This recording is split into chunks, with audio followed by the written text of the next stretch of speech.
And this is going to be something we're going to continue to do. We're going to continue to raise awareness to this crisis at America's southern border. It was exclusively created by President Biden when he, with the stroke of a pen, right when he took the oath of office, undid policies that were working to control our southern border. It had a ripple effect that immediately resulted in people coming by the thousands a day illegally across the Rio Grande and other parts of our southern border. With the members that have gone down the border, they've all seen the same things. We went with Border Patrol agents.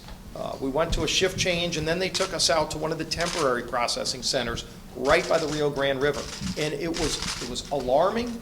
As Ann said, it was heartbreaking to see what was going on. Within minutes, we saw just parades of people coming across, and they were coming across in groups of maybe 5 or 6, because that's how many would fit on the rafts that were being deployed from the Mexico side right across the Rio Grande. They'd send them over. A group of 5 or 6 would come through the brush, and then they would go and start getting processed.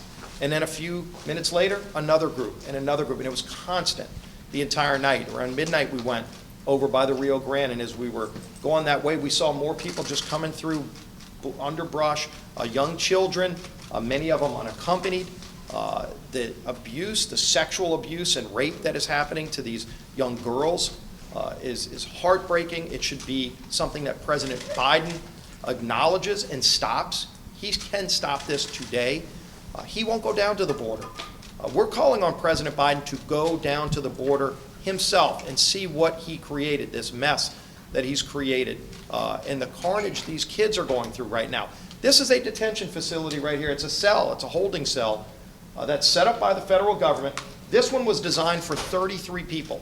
There were over 400 kids in that cell the day we went there, and there were multiple cells like this set up. Every one of them with over 400 people that were designed for 33 kids. They're on top of each other. A large percentage have COVID, which means it's got to be spreading through everybody. But in the meantime, imagine a restaurant back home in any state in America. If you're over 100% capacity with state guidelines, they're going to probably shut that restaurant down. Here you've got the federal government running a facility with holding cells over 1,000% above capacity. Where the government would shut somebody down if they were doing this in the private industry, the federal government is doing this to these young kids. It's the definition. If you read Texas's law on child abuse and neglect, what's happening in that federal facility and the Biden administration is running violates Texas's own laws. It's a national disgrace. And President Biden puts Kamala Harris in charge of it, and she refuses to go down. Maybe because she doesn't want to be associated with this disgraceful policy. But if she's the Vice President of the United States and the President put her in charge of this, Vice President Harris needs to go down to the border and see this for herself, because maybe she would then encourage President Biden to reverse his policies that have failed. Again, you can go back to the Trump policies. Remain in Mexico. Everybody will tell you that policy was working. The Border Patrol agents tell us. It's not like you get 10 opinions when you ask the same question to 10 different people. Our Border Patrol agents are all telling us the same thing. One, they signed up for this tough job because they want to stop the drug cartels from bringing drugs into America. What's happening now is the drug cartels are running America's southern border. They're making millions of dollars a day off of this enterprise that was created by President Biden's executive actions. And they don't want to be at midnight changing diapers when instead they could be stopping fentanyl and heroin from coming into America's border. But that's what they're doing right now, because that's what President Biden's policy has created. President Biden created it. He can reverse it today. He needs to go see for himself the damage that he's doing and stop this madness. One final point I'll make before we open it up to questions. Starting shortly, we are going to be initiating a discharge petition on Ann Wagner's Born Alive Act. So Kat Kamak from Florida will be filing the discharge petition. If 218 members of Congress sign that discharge petition, it will bring the bill to the floor immediately that says if a baby is born alive outside the womb, it can't be murdered and called abortion. Unfortunately, that's happening in states like New York and others that are looking to continue this barbaric practice. The only way to stop it is with an act of Congress. Speaker Pelosi won't bring the bill to the floor, but with 218 signatures, that bill can come to the floor on its own. So we are going to be filing that discharge petition this morning. Hopefully we'll get enough signatures. 5 Democrats signing on will bring that bill to the floor. And I know a lot more Democrats in that ran saying they were pro-life. You can't be pro-life if you don't sign this discharge petition.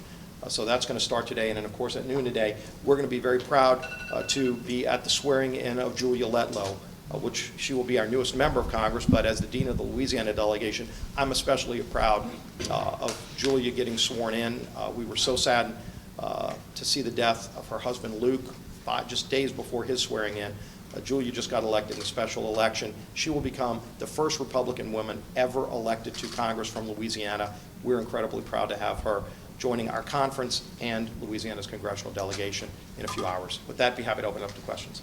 Yeah. A few days ago, former President Trump had some tough words for Senator McConnell. I'm not going to repeat what he said, but I'm curious your thoughts and Ms. Cheney's thoughts. Does the former president bad-mouthing Republican leaders complicate your task of taking control of Congress next year?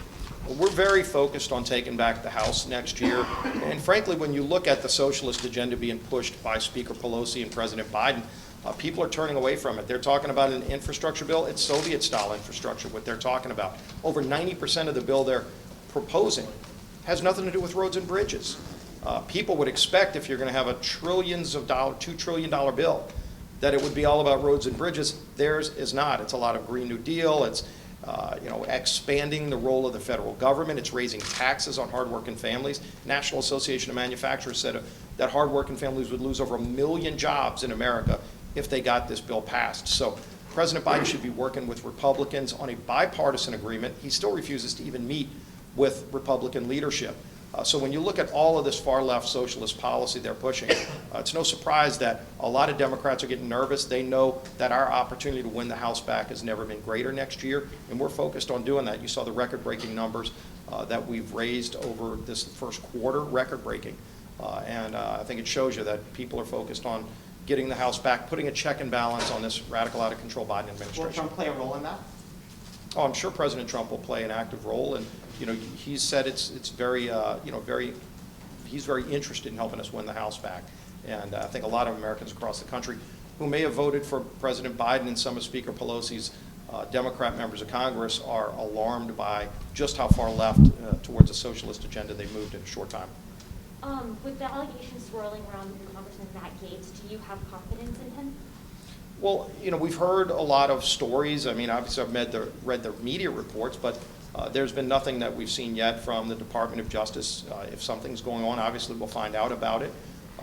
Right now it's hard to speculate on rumors, but if something really formal happened from Justice, we would of course react and take action. So you still have confidence in him? Well, look, I haven't talked to him to get his get his explanation of what's been alleged. It's serious things alleged. Obviously, we'll want to get the facts. So do you plan to talk to him? I would imagine I will be this week. I haven't seen him. We just had a conference meeting. We're still hybrid where we have in person and people virtually. He wasn't there in the room. I'm not sure if he was on. Have you had any Zoom. Conversations with the minority leader about whether he should be removed from any of his committee assignments, particularly judiciary? We have, and if you look historically, there have been a few cases where members have had charges filed against them for various things, and we've removed them from committees immediately when that happened. That's been the precedent that we've always followed. Last question. Can you get your reaction to the hold on the Johnson & Johnson vaccine? There's some concern that this is going to increase vaccine hesitancy, as former President Trump criticized that. Well, the first 2 vaccines that were approved are still very effective and safe. This one, we'll see if it may actually be reinstated. Let the FDA run their process. We have Dr. Fauci and Dr. Walensky, the CDC director, coming before the Select Subcommittee on Coronavirus, which I'm the ranking Republican on. Majority Whip Clyburn is the chairman of that committee.